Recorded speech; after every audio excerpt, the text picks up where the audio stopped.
Pick Profits, week number 7. With your host, Akil, my co-host, my guy, Theo Dorsey, host of the hit radio show Theoretically Speaking on the airwaves. Catch this any audio platform, iTunes, Spotify. Catch it on YouTube as well. And also, Prize Picks, the code, DOD. Once you use that code, you're going to be in for a surprise when you get on Prize Picks. You just make your account. Tell a friend to tell a friend. Also, Varsity Cooler, we are still in football season, obviously. And NBA season is around the corner.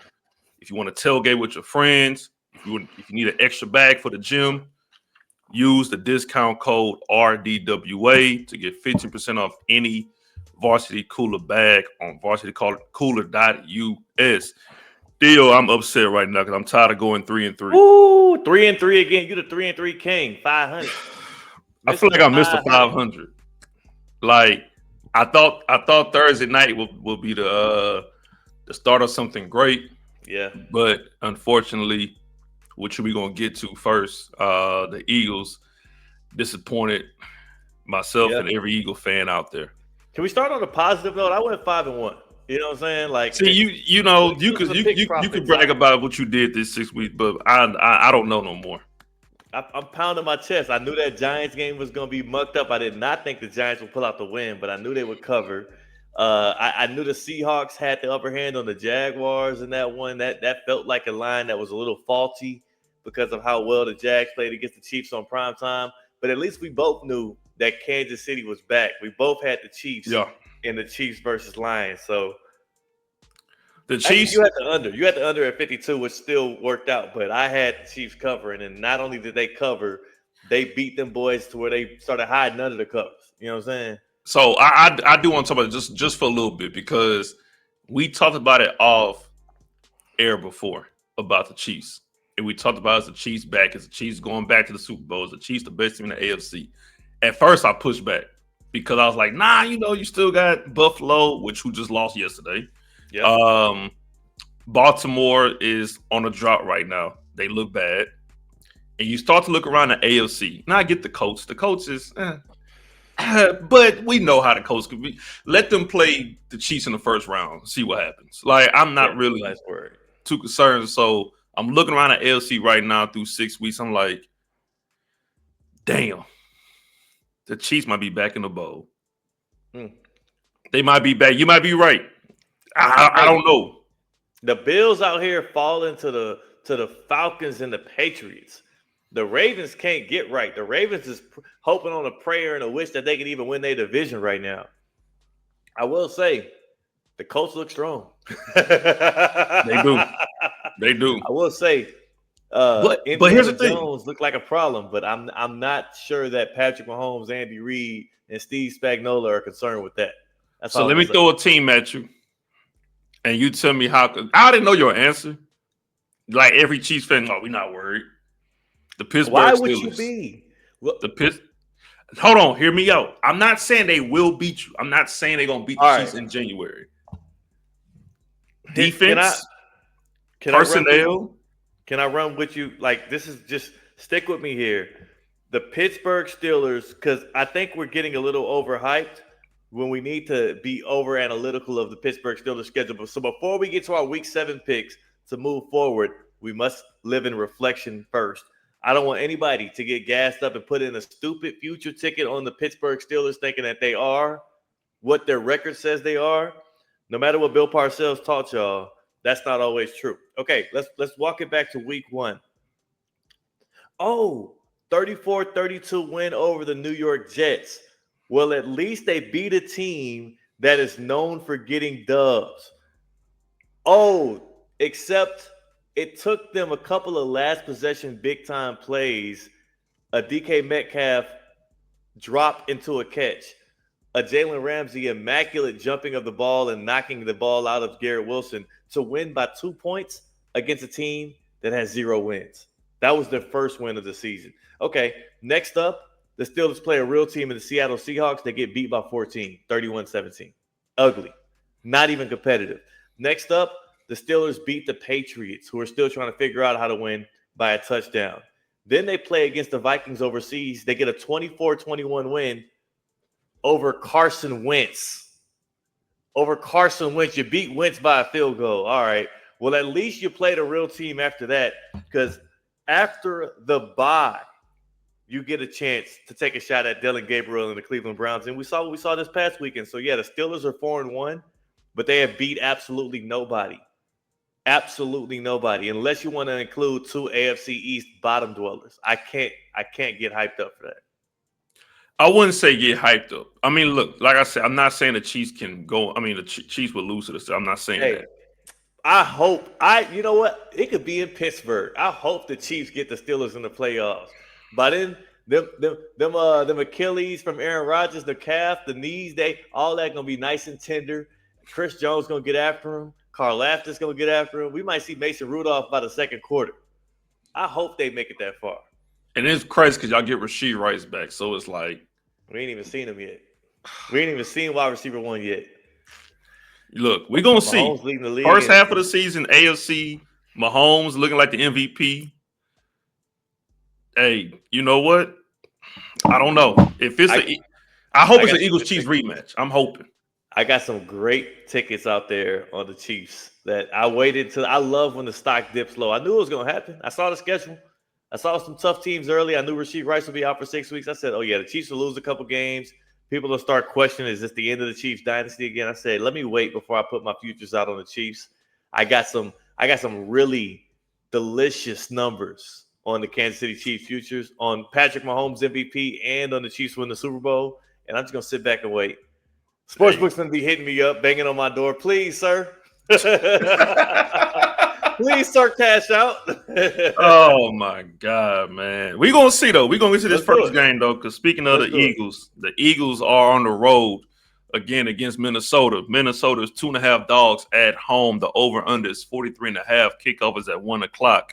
And the Eagles on the road again against the Minnesota team. This is Carson Wentz against his former franchise.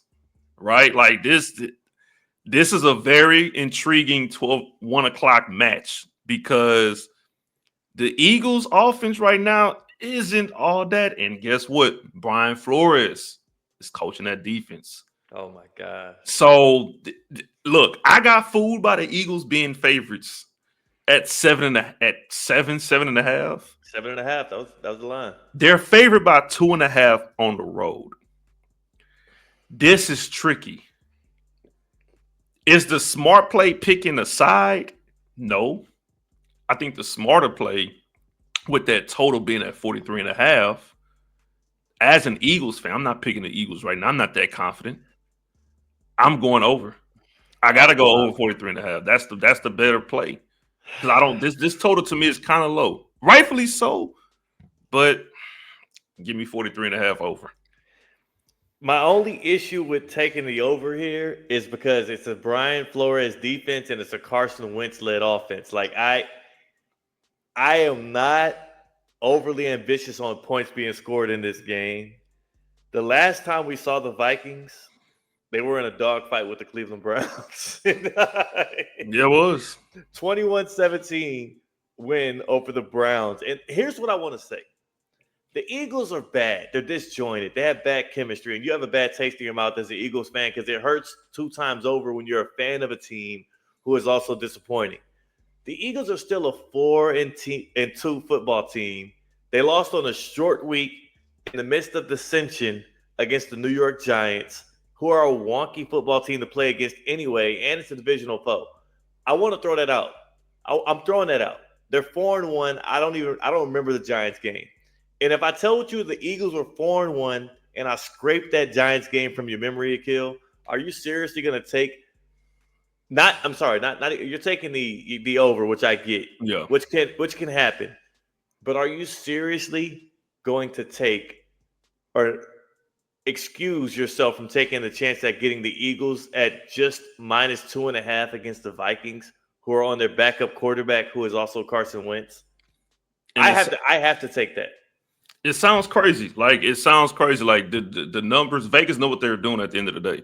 Yeah, like, they do. They're smart. This is too tricky because what you just seen from Minnesota. Minnesota's not New York. I don't think Minnesota's better than New York. Because No, the divisional games, like we talked about with the 49ers and Rams, it's always tricky.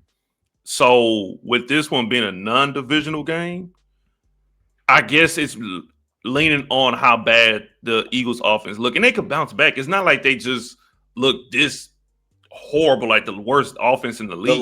the line is not that great, and that's what scares me too against the Flores defense. The line's not, but I think that the Vikings offense is not going to be enough to threaten the defense in a way in which I would be nervous. Like the Giants had that wonky, like I could see the Eagles getting to 17 or 21 points. I can see the Vikings struggling to get multiple scoring possessions. Like that's my whole issue in this. I think that the Eagles are going to cover even on the road because there's an inept offense they're going against where your playmakers can trick Wentz into getting interceptions, can trick Wentz into giving you sack fumbles because he can't detect the pressure. Like this is more me fading Carson Wentz than it is me favoring the Eagles. Because last time I checked, hasn't the last two games for the Vikings been overseas? Yeah, they had a back-to-back. They had the Steelers and they had the Browns both in London and Dublin, I believe. So now you back on American soil. Like, Yeah. and this is me, I guess, defending the Vikings in a sense. It's like you're back on American soil, you're back at home. Bye week too. Yeah, this is like a homecoming. This is Wentz's first start at home, right? But this is a must-win for the Eagles too. A must-win for a Super Bowl contender. That's still who the Eagles see themselves as. The Giants were the slip up. And before the Giants, who was it the Eagles lost to the weekend before? I can't remember now. The Broncos were the slip. Like, that was it. That was the 5 or 6 day stretch where the calamity of the Philadelphia Eagles overwhelmed them. I can see potentially a blowout in favor of the Eagles, and it's going to come right when everybody starts expecting it the least. That's what I'm going with. I'm fading common belief. Right, and that's the thing. That's why I say the safer play. I think safer will be like a 24-20 win, right, for Eagles. Because the defense of the Eagles hasn't been all that great. And I'm looking at the secondary in particular. Jefferson, Addison has been back. Since he's been back, he's been good. Yeah. Hockenson, since Wentz has been decent. So with knowing the Eagles' defensive struggles, they are liable to give up 20 points. The over is safe. The over feels safe. Right. So we banking on the Eagles to win, then that's 23 to 27 points that the Eagles can score. Because I do believe the Vikings can score as well and commit some turnovers. The Vikings can score, but will they? And again, they had extra time to prepare. They have the bye. They got the travel back from the state. From overseas. But I still believe that talent wins out here, and the talent lays in favor of the Eagles and the continuity. They just have to get their minds right. And as much of the rest advantage the Vikings do have, let's not forget they lost to the Giants Thursday night football. Thursday night football. They had an extra 3 days of rest as per usual. So give me the Eagles. You can take the over. I bet you we both win and feel good about our picks by the third quarter. I need a win. I was about to say, look, I got some breathing room. I got some breathing room, man. You know who don't? We're gonna see the Texans in their division. We're gonna see. And now this is a game. I'm very critical on this one. And I'm gonna get to it. Texans second game of the Monday Night Football. They on the road to Seattle. Seattle's 3.5 favorites. Over and under is 41.5. The kickoff is at 10 o'clock. That's Eastern. Crazy. This is what I have an issue with. We just seen a doubleheader yesterday with Buffalo, Atlanta, Washington, Chicago. 6 o'clock, 7 o'clock. Why are you scheduling your first Monday night game at 6 o'clock and then your second game at 9 p.m. Central? West Coast. Central. They're out in Seattle. I get it. Trust me. But I would understand if this game was a Sunday afternoon, a Sunday night, or a Monday night. For you to tell people to stay up on the East Coast till 10 o'clock to watch this game. Well, people got work the next day. I have an issue with that. I'm with you that it's a little late. Have they put reasoning out there as to why they selected this kickoff time? This isn't college. This isn't Saturday night college football. This isn't Hawaii playing. This is going to remind me of us staying up to watch Coach Prime in Colorado the last couple of years. Yeah. Like this is late. This feels like USC versus Ohio State Big Ten late night kickoff. Whereas actually, we do have a USC quarterback in Sam Darnold versus Ohio State quarterback in Right. CJ Stroud, but they're in the NFL and we need to be kicking off at regular hours. This is going to be I'm pretty sure it's going to be critical the next day. But let me just get to the game here. This is going to be very tough for Houston because the key matchup to look for is going to be Texans offensive line versus Seahawks defensive line. Yeah. Like, I want to say the Seahawks are one of the top 3 or leading the league in sacks right now. So the Texans on the road, late kickoff for them, the flight and everything. Yeah. As much I want to be a homer and say, give me Texans 3.5, I'm going to roll with Seattle minus 3.5. Because I'm looking at the Texans' last couple of wins, which was confidence booster, which I would say the Baltimore game was more of a confidence boost win because we knew that you was going against Baltimore without Lamar Jackson, a bunch of injuries. Yeah. So if they would have came out the game and won 17-6, we'd be like, oh God, this is horrible. But the fact that they won the way they did gives them great confidence. But you're on the road against Seattle, who is a very good Seattle team, and JSN and Sam Darnold's connecting. Man. Right. Give me Seattle minus 3.5 at home Monday night. I understand your pick. I've been riding the Seahawks all season long. Pause. I've also been doing so very monetarily beneficial for me and my family because they have been winning me a lot of money. I want to go with the over here. And I know we look at these two teams and we see two great defenses, and we know that both of them can come out and really stymie each side of the ball as they try to make first downs, as they try to put together drives, a play after another. I think the Texans' offense is starting to feel like it can be incrementally better. They can make plays on the margins here. Like maybe we see more Jaden Higgins, maybe Jalen Noel makes a play or so. Like maybe the Iowa State guys pop out. But on top of that, there's a world in which the Seahawks defense paired with their offense, which has been clicking and firing on all cylinders, is able to put up 27 to 30 points. And if they do, I don't think that their defense is that stout to where they're holding the Texans under 13, Right. I think no matter how this game goes, despite the late kickoff, I can see the over hitting. All I need is a 23-20 type of game. All I need is a 27-24. I don't think there's a good chance neither team gets to 30, but I don't think either one of these teams is necessarily blowing the other one out. So I like the over, and I guarantee you I will not be awake by the time this one concludes. I like that too. I put my money on that. And here's the thing about Houston's offense. It's like how much you're gonna take from that Baltimore game and move it over to this one because of the scoring, right? Like think about it. If you don't look at the Baltimore game, Texans offense hasn't been scored, but now at the same time, you can say that they've been clicking. So if you're saying that, okay, I believe with this bye, with the momentum they have from that Baltimore win and Tennessee win, they learned something on offense and they're finally gelling. That's why I like the rookies. That's why I like the rookies to pop out a little bit more. Woody Marks might get utilized a little bit more as well. Like the homer me want to take Houston, but I'm 3.5 is like I can very well see Seattle winning that. Like they've been rolling. I can see Seattle winning too, but I can see them winning 27-20, or I can see them winning like 24-21 or whatever. It's one of those things where I know, like I'm looking at both offenses. I know the defenses are stout. I know they're great, and I'm not undermining that at all. Both of them top 10 defenses. I look at both offenses and I say CJ Stroud is a competent quarterback who I trust in prime time. Same thing for Sam Darnold in the regular season.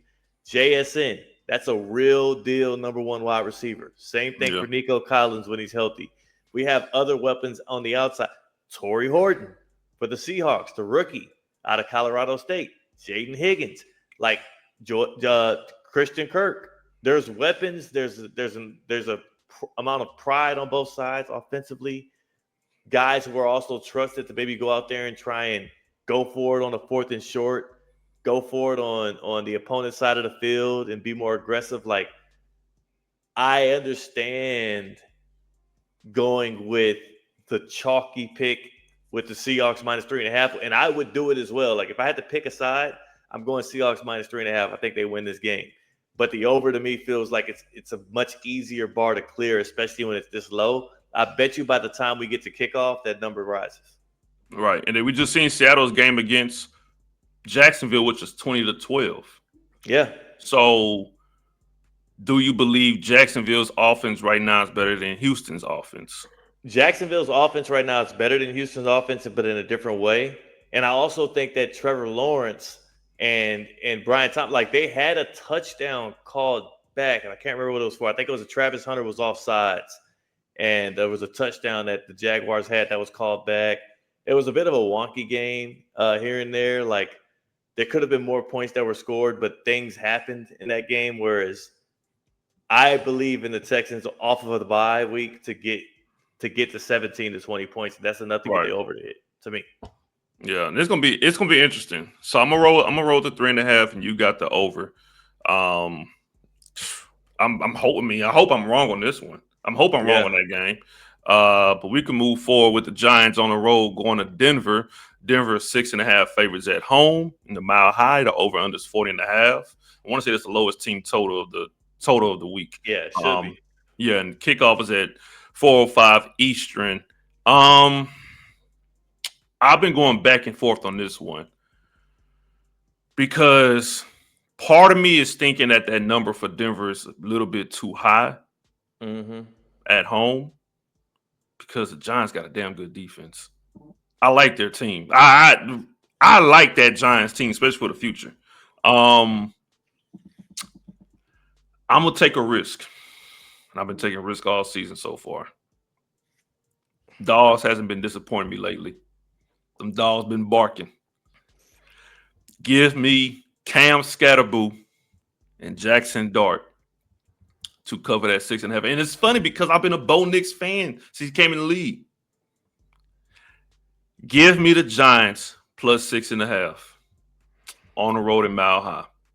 That's a fun pick. That's a fun pick. The Broncos have an elite defense, a stingy defense, one that I just saw go up against Breece Hall and Justin Fields and absolutely put the clamps on them to the point of where, what was it, like 12-11 was the final score? Yeah, it was ugly. Something embarrassing like that overseas. And this is obviously not overseas. This is at Mile High, right? Yeah. I like not only the Broncos to cover in this one, I also like the under, and I'm not sure which one I would rather pick. Here's why I'm going to go Broncos to cover instead of picking the under.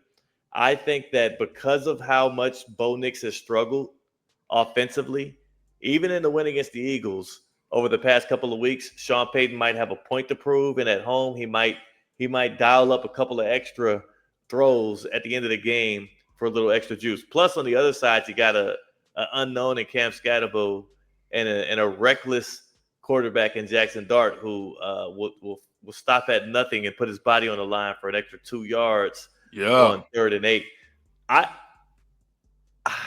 Do I go with 6.5 is a lot for Denver, and Denver's a good team. They can very well cover that 6.5. No,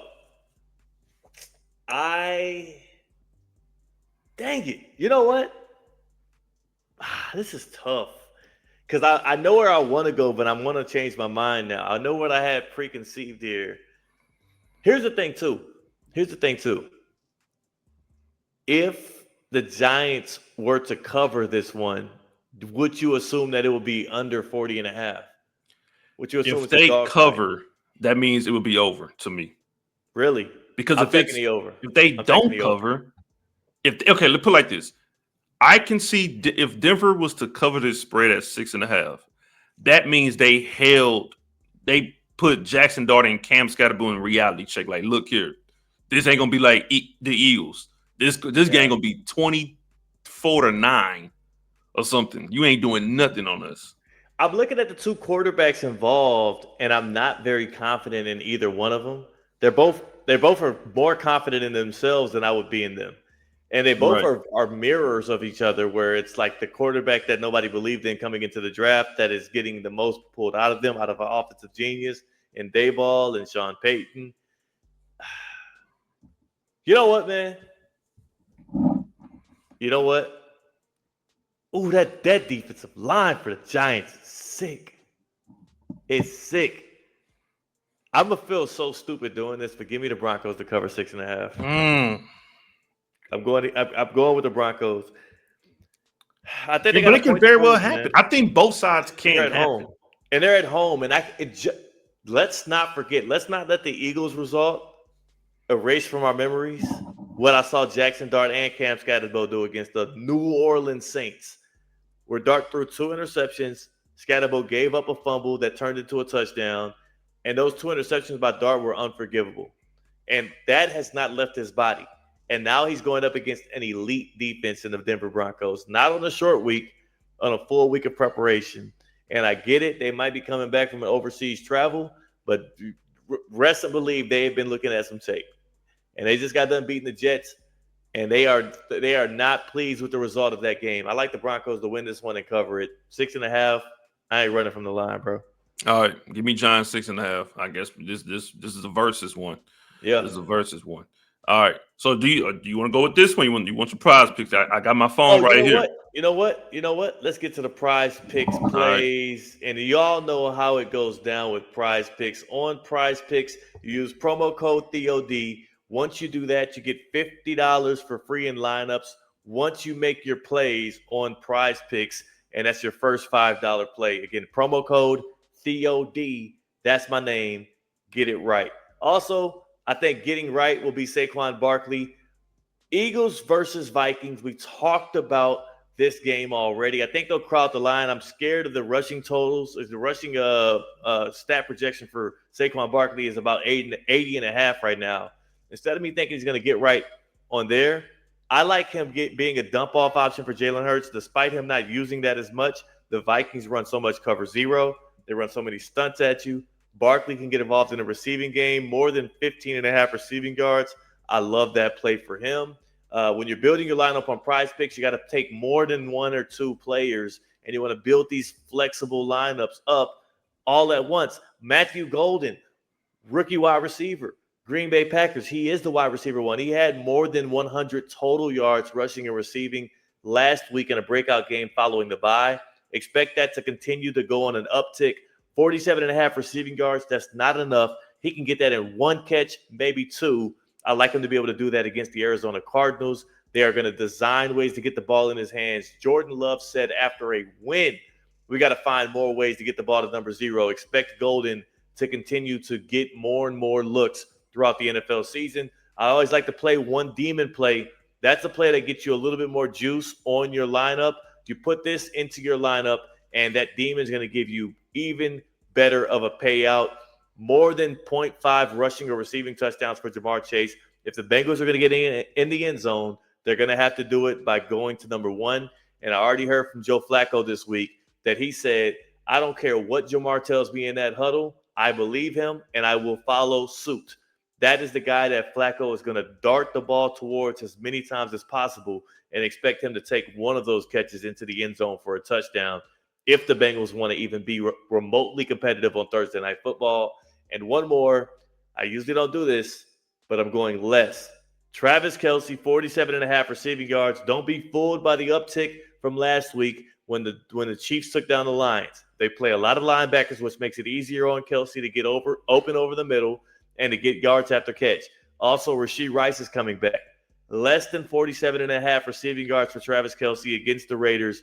That is a Raiders defense that is very stingy in that intermediate part of the field. They have a really good defensive line, but most importantly, where Rashee Rice excels is the same area in which Travis Kelce excels, EGE, but that guy that's going to eat more than the others is Rashee Rice, especially when it comes to him and Kelce. Less than on Kelce's receiving yards number, and I would have gone to Rashee Rice, but they don't have his numbers up yet. When they do, look for Rashee Rice and hit more. I would also keep an eye on Colston Loveland with the Bears, potentially hit more on what they have for him. There's a couple other guys I'll give y'all, but just stay tuned on my social media at Theo Dorsey TV. And remember, on Prize Picks, use promo code at TheoD. That's just TheoD on Prize Picks, and that will give you $50 when it comes to your optionality on Prize Picks to get a $50. You get $50 for free in lineups, when you play your first $5 pick. Again, that's promo code TheoD. I'm liking those picks, especially Matthew Golden. Matthew Golden been going up and up. Travis Kelce against the Raiders. Man. Yeah. He's shifty. When Golden gets the ball in his hands, it's like he can catch it 15 yards deep and it can turn into a 60-yard touchdown, and you just don't know. I'm hoping that for my fantasy team. Yeah, me not. I'm not. All right, next game. Colts is on the road to LA to the Chargers. Chargers is -1.5 favorites, so basically a pick 'em. Over and under is 48.5. Time of kickoff is at 4:05. Now, this is another game that the public they trying to fool you, because the Chargers has been a little they ain't been looking the same. First couple of weeks, Justin Herbert. Oh shoot. Herbert, MVP, top 5 quarterback. Then all of a sudden it starts to get back down to reality. Once he lost to Jackson Dart. The Colts is an underdog right now, and they looking better than the Chargers. And people are going to get fooled about how that game was against Jacoby Brissett in the Cardinals, which is pretty close. There's 2 plays I'm looking at. I'm back and forth, and I'm probably going to make my decision after you. I'm either taking the Colts straight up with the +1.5, basically a pick 'em, or I'm looking at this over. Because I think both teams can put up points. We're going to look out for Quentin Johnston's injury report this week, because that's going to play a part. I can make my pick right now. Give me the Colts. And I can see the Colts winning this game. Last time they was in LA, they lost to the Rams. But I think this Colts team can overcome, the SoFi woe right now when they was in SoFi last time. Give me the Colts. I read a story on The Athletic about how maniacal of a preparation guy that Daniel Jones is, and how much work he does in the study room, how he's late to team dinners because of how much time he spends looking at tape, looking at film, trying to be better. I think he's a guy that is disgusted with the failures of his past and is trying to claw his way into a successful NFL career. I think this is not going to be a one-year wonder. I think this might be a guy that turns this into the next Sam Darnold / Baker Mayfield / Geno Smith type tenure, where he finds a place, if not Indianapolis, where he can be a 2 or 3 year stopgap quarterback, if not a future franchise guy. The ceiling for Daniel Jones is not a Super Bowl winning quarterback, but it is a guy that can bring you to the playoffs like he's already done, and potentially win you a playoff game like he's already done. I think that the Chargers being favored by 1.5 has more to do with the public and even Vegas still having its doubts about Daniel Jones. But the more I learn about the guy, the more I learn about how he's a robot, the more I learn about how he has improved off of his past failures again, and he's taken accountability for them, the more I believe that these Colts are actually better than what they are anticipated to be. Now, come playoff time, like I said earlier in this show, the Chiefs going to beat the living crap out of them. But the Chargers don't have that in them. The Chargers are banged up on both sides of the ball. And on top of that, I think that Lou Anarumo, who is the defensive coordinator for the Colts, who has given fits to teams and quarterbacks year after year after year, he can get in the head of Justin Herbert. He can trick him. He can show him looks and roll coverages in a way in which Herbert can be fooled.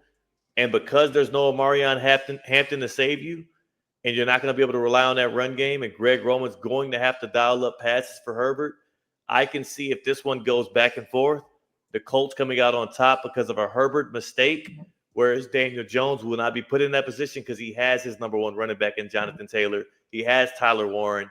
He has his litany of weapons between Josh Downs and Alec Pierce and Michael Pittman. I don't fear the Chargers, especially not in LA, because that's not a real home field advantage. I Right. like the Colts being a dog with a one-loss Indianapolis Colts team being a dog this late in the season. Give me them right now. Yeah, I like the Colts right now. I think they're more serious than what people are giving them. Yeah, This is like similar to the Vikings last year, right? But at the same time, as great as Justin Jefferson is, I think this Colts team overall is better than that Vikings team. And we got to remember, this Colts team was made for Andrew Luck. This was a right. playoff roster. Like this was, remember, few years back, they went 9-8. It came down to literally the last game against the Texans. They have a playoff roster. Daniel They've been Jones been good. to the playoffs before. So this people laughed at Daniel Jones like, oh, he's not that great at X, Y, and Z. I was always like, look, this dude can start. He's better than Gardner Minshew. Yeah, He's way better than Anthony Richardson yeah. because it's the small things that people don't see on TV. When you're watching a game, drinking your brew and eating food, like, no, it's the small details of being a quarterback. He has those tangible, like he has those traits. I Like you laughed said, as well.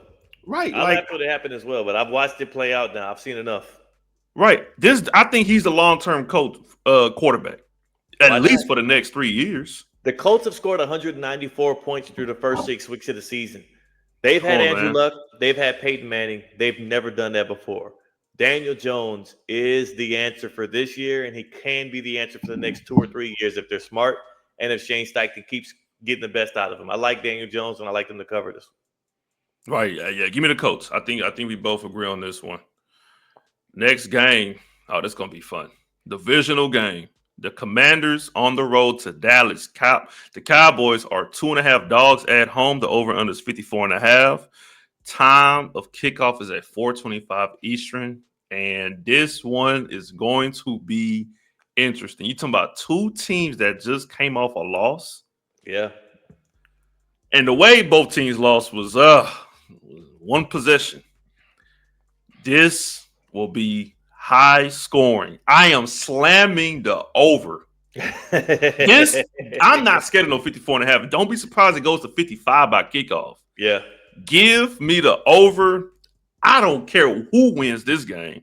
This Yeah. is fantasy football galore. You got Jaden Daniels. Hopefully McLaurin comes back. You have Dak, Pickens. Let me tell you something about Pickens. Is it crazy to say that Pickens is just as good as CeeDee Lamb? Because Yes. you think it's crazy? So here's what I'll say. You're not crazy to say it. CeeDee Lamb gets open more, but Pickens has better hands. So it's like better in what ways? I think skillfully at that position because Lamb has the accolades because the Cowboys is a pass-friendly offense. You CeeDee have Lamb is Dak Prescott. always open. He's always open and he's better after the catch. But George Pickens is better at winning the football and actually pulling it in. When the ball He's is more thrown athletically in, gifted than Lamb. yeah. But Lamb has more burst. Lamb is he's more agile. If both of them are in the open field and you're a defender, you're gonna sign up for trying to tackle Pickens over trying to tackle Lamb. Even Right. though Pickens looked like he was showing some stuff. Right. Stuff out. You know what? I'm going to pick a side. Give me Dallas at home as dogs.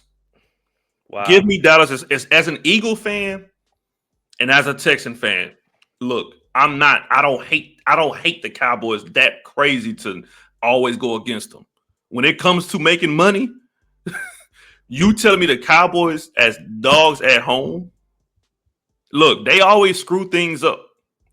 But from what I've seen from Washington lately and Dallas, this is going to probably be one of the most exciting games, if not the most exciting game of the week. That's gonna be fun. I'm taking the Dallas plus 2.5. We're against each other again, man. I got to go with the Commanders. I got to go with the Commanders before seeing the injury report, before seeing everything that's going to come out ahead of this game. I think they are a Ja'Cory Krosky-Merritt fumble away from winning against the Bears. Jaden Daniels is ever poised. Jaden Daniels is the quarterback in the NFC that I have the most faith in big spots because of how strong-minded he seems and how many different tools he has in his bag. Between throwing the football, running the football, dissecting a defense right now, he feels like the most competent. I don't feel amazing about it, but 2.5 isn't a crazy cover for me. And I can see if this game turns into a track meet, the Washington Commanders actually getting more stops, more timely stops late in the game than the Dallas Cowboys are able to come up with. They just let Rico Dowdle go for like 250 on them, man. They did. JCM might have a career day. Is JCM Rico Dowdle? Rico Dowdle is a guy. I'm not saying JCM's not.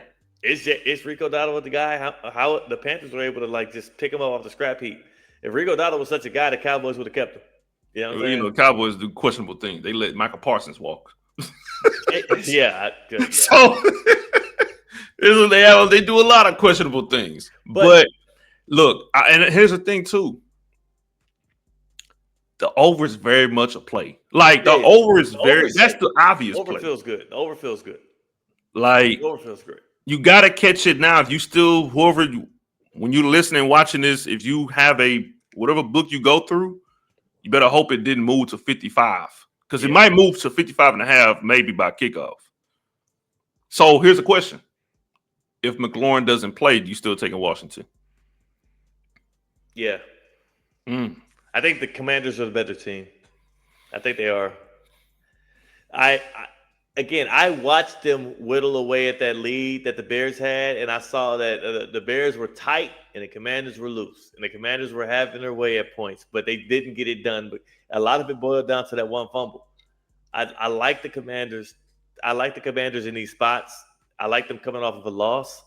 And I like them against a divisional foe with Dan Quinn at the helm against Brian Schottenheimer, who this is his first time against the Commanders. Like everything about this tells me Washington is not a better team than they were last year, but they're better than the Cowboys are.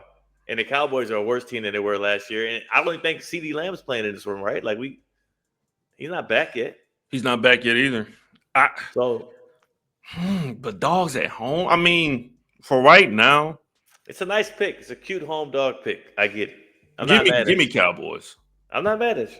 Give me Cowboys. Give me Cowboys. I got to take the Commanders in this one, and maybe as you're seeking out home dogs, you need to start looking towards a home favorite in this one because the Lions, they got some splaining to do. They do. But this might be a bouncer situation. Tampa, Monday Night Football, first half of Monday Night Football, going on the road to Detroit Motor City. Lions are 5.5 favorites. Over under 52.5, another high total. Time of kickoff is at 7 o'clock. Boy, do Tampa have some injuries. Look, they have a lot of injuries. So you mean to tell me right now, no Ibuka, potentially, no Mike Evans, no Chris Godwin as your receivers. Yep. Your main receivers on the road to Detroit is Cameron Johnson, Tez, front flip Tez, and Cade Otton is your best receivers. If the Buccaneers pull this win off, it ain't going down. There are some serious talks with Baker Mayfield. If he can win with those weapons, against a Super Bowl contending Detroit team, all praise to Tampa and what they can do. But smash the Lions minus 5.5. Yeah. Off a loss? Oh, you think? Yeah. You think Gibbs is going to have a game again like that? No, sir. Give me the Lions minus 5.5. I want you all to know that Lions loss had less to do with the Detroit Lions and more to do with the Kansas City Chiefs, who are ready and locked in and are going to be a mega contender this year, if not the Super Bowl favorites in a couple of weeks when you guys finally wake up. The Buccaneers are not necessarily that right now. The Buccaneers are banged up, and they have their flaws. I think the Lions are going to run all over them. I think that I am closing my eyes and picking the Lions to cover following an embarrassing loss on primetime television. Just like I said last week in the same spot, the Chiefs ain't losing back-to-back primetime games. You think Patrick Mahomes is walking off of back-to-back primetime games hanging his head low. No, Dan Campbell is not doing the same thing with these Detroit Lions. Amon-Ra St. Brown gonna be twerking in the end zone. Jahmyr Gibbs is gonna be the one doing flips on Monday night, and like look at what they did. They had, Jared Goff almost had a touchdown reception in that game against the Chiefs. It got called back because of the illegal formation. You don't think he's gonna be pulling out all the bags, all the tricks in the bag against this Buccaneers team, who is everybody's newly minted favorite? The Lions finna mollywop them boys on Monday night. Guaranteed. Yeah. Guaranteed. Now here's the question: does the over hit? The only reason why the over might not hit is because I don't think the Buccaneers can score enough. Right. And maybe they can, but I'm more comfortable taking Lions at 5.5, and I will give those points versus me saying both of these teams get to 25. Right.